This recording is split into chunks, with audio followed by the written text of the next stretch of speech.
Hello, आप सभी लोग कैसे हैं? और आप सभी लोगों की अभी जो लेके आया है वो उच्चारण स्थान का है और आपको शुरू से अंत तक देखना है जिससे कि 3 नंबर आपका पक्का हो जाए। चाहे आप 10th का एग्ज़ाम दोगे या 12th का एग्ज़ाम दोगे तब पर भी ये 3 नंबर का क्वेश्चन रहता है। और जो भी नए देखने वाले हैं वो कृपया हमारे चैनल को सब्सक्राइब करके बेल आइकन को ज़रूर ऑन कर लीजिए, जिससे कि जो भी पढ़ाई से संबंधित हो वो वीडियो आपके पास पहुंच जाए। चलिए, क्या है? क वर्ण का उच्चारण स्थान है, यानी क जो है वो किससे बुलाता है? ए है कंठ, बी में है तालु, सी में है दंत और डी में है मूर्धा। तो आपको पता है क जो है वो कंठ से बुलाता है। आप बोल के देख लीजिए तो आपको कंठ की ओर इशारा करेगा। और इन सभी के बारे में समझ लेते हैं। तो मूर्धा, मूर्धा में सबसे पहले आपको मूर्धन्य स आ जाएगा। कौन सा? मूर्धन्य स, याद रहेगा। मूर्धा में क्या आ जाएगा? मूर्धन्य स आ जाएगा। दंत में क्या आ जाएगा? तो दंती स आ जाएगा, इसीलिए नाम ही है दंत, यानी दंती स। तालु में आपका आ जाएगा तालाबी स, यानी तालु नाम है तो तालाबी स। ठीक है, इसके साथ 5-5 और याद करा देते। देखिए, इसके साथ क्या आ जाएगा? टवर्ग यानी जितना लेटर होता है वो सभी आ जाएगा। और इसके साथ क्या? दंत के साथ तवर्ग आ जाएगा। ठीक है, और इसके साथ चवर्ग सभी आ जाएगा। ठीक है, समझ गए? अब आगे देखिए क्या है, फिर आगे समझेंगे क्या है। देखिए क्या लिखा हुआ है, क्वेश्चन नंबर 2। प का उच्चारण स्थान है, यानी प जो है वो किससे बुलाता है? ए है दंत, बी में है कंठ, सी में है ओठ, डी में है तालु। तो आप प को बिना ओष्ठ को हिलाए आप बोल दीजिए हमारे तरफ से 500 रुपया इनाम है। नहीं हो सकता है। यानी प बोलिएगा तो आपको दोनों जो ओठ है वो आपको भिड़ेगा ही। जैसे मान लीजिए ये है, ठीक है, अगर ये प बोलना चाहेगा तो ये दोनों है यहाँ ओठ सटेगा ही, तो क्या हो जाएगा? ओठ हो जाएगा। क्या हो जाएगा? ओष्ठ हो जाएगा। यहाँ ओठ लिखा हुआ है, तो समझ गए आप। आप क्वेश्चन नंबर 3 पर चलिए। क्या है? क्या लिखा हुआ है आपके सामने?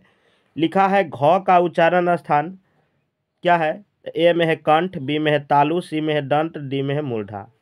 तो आपको पता है ऊपर बताए हैं कि क ख के जितना भी लेटर है वो सभी कंठ से बोलाता है, चाहे क हो, चाहे ख हो, चाहे ग हो, चाहे घ हो, चाहे अंग हो, ये सभी क्या बोलाता है? कंठ से। आप बोल के देख लीजिए।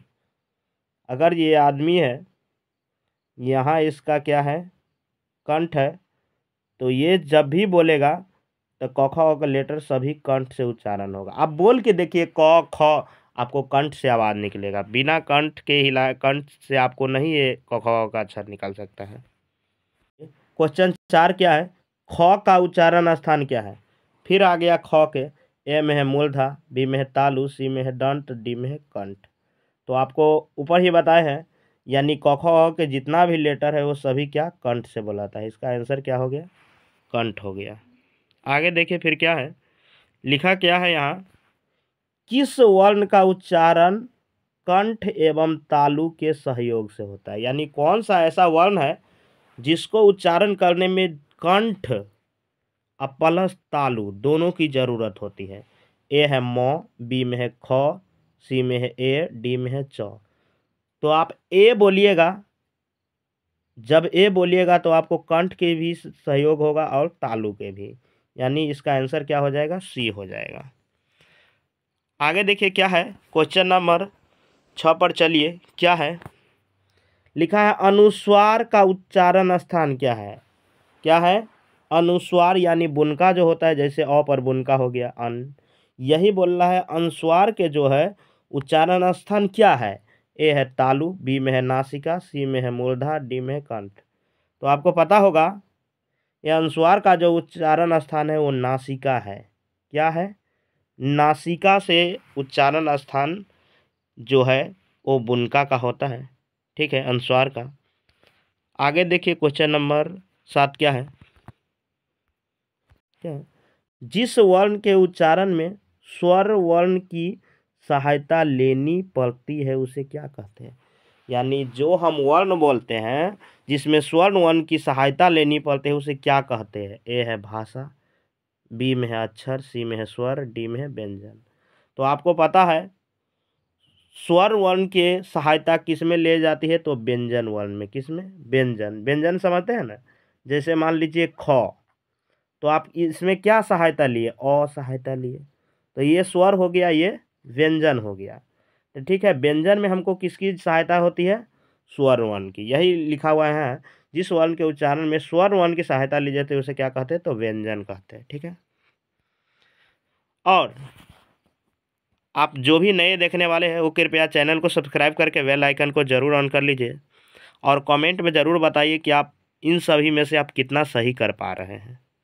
आगे देखिए क्या है, निम्नांकित में ऊष्म वर्ण कौन है। इनमें जो है ऊष्म वर्ण वर्ण पूछ रहा है कौन है। ए है स, बी में है छ, डी में है ठ, डी में है भ। तो आपको ऊष्म वर्ण में पढ़ाए हैं क्या है, तालाबी स, मूर्धन्य स, दंत स, ह, ये चारों है सो ऊष्म वर्ण होते हैं। तो इन चारों में से क्या है यहाँ, तालाबी स है, यानी ए आंसर हो जाएगा। ठीक है, और इसका जो है वो फुल डिटेल भी पढ़ाया गया है, आप वीडियो में खोज के देखिएगा, मिल जाएगा आपको वर्ण चैप्टर उच्चारण स्थान में या वर्ण में, आप देखिएगा उसको, ज़्यादा दिक्कत होता। ठीक है, आगे देखिए क्या है, क्वेश्चन नंबर 9 क्या है देखते हैं। लिखा हुआ है क्या, निम्नांकित में अंत अस्त कौन है। इसमें अंत अस्त व्यंजन पूछ रहा है कौन है। ए है तालाबी स, बी में है छ, डी में है व, सी में है व, और डी में है भ। तो अंत अस्त व्यंजन में कौन कौन सा अक्षर आ जाता है, चलिए वो भी देखते हैं। क्या आ जाएगा आपको, य, र, ल, व। क्या आ जाएगा, य, र, ल, व जो है अंत अस्त व्यंजन है।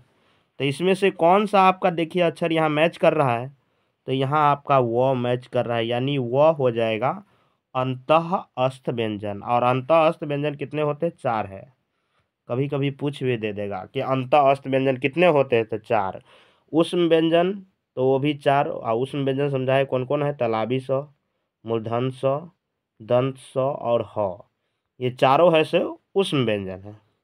ठीक है, आगे देखिए क्वेश्चन नंबर क्या है, 10 क्या है यहाँ लिखा हुआ है, हिंदी वर्णमाला में स्वर्ण वर्ण कितने हैं।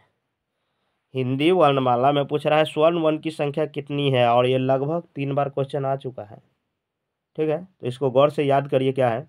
ए है 11, बी में है 12, सी में है 13 और डी में है 14।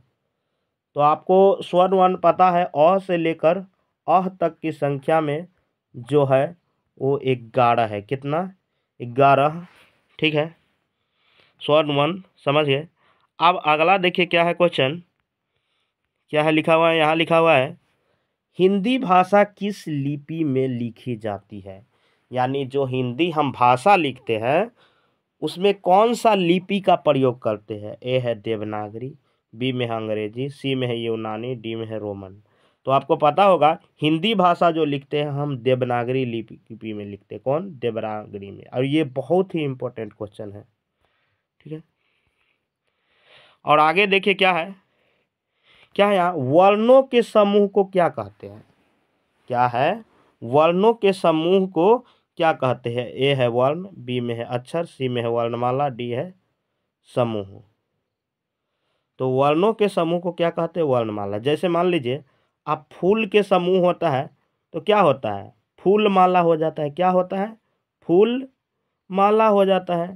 तो यहाँ क्या है, वर्ण के समूह, समूह मतलब बहुत सारा एक साथ रहता है, तो वर्ण के समूह क्या कहलाता है, तो वर्णमाला कहलाता है। क्या कि क्योंकि यहाँ अक्षर का समूह है, ना कि यहाँ फूल का समूह है। तो वर्ण के समूह होगा तो वर्ण माला हो गया। ठीक है, और अगर यह वीडियो अच्छा लगा होगा तो एक प्यारा सा कमेंट कर दीजिएगा, और आप ये ज़रूर बताइएगा कि आप इन 12 गो में से आप कितना सही कर पाए हैं। और ऐसे ही आप लोग प्यार कीजिए जितना दे रहे हैं, जिससे कि इससे भी बढ़िया से बढ़िया वीडियो आ सके।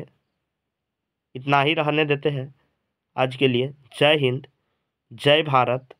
फिर मिलते हैं आपके साथ अगले वीडियो में।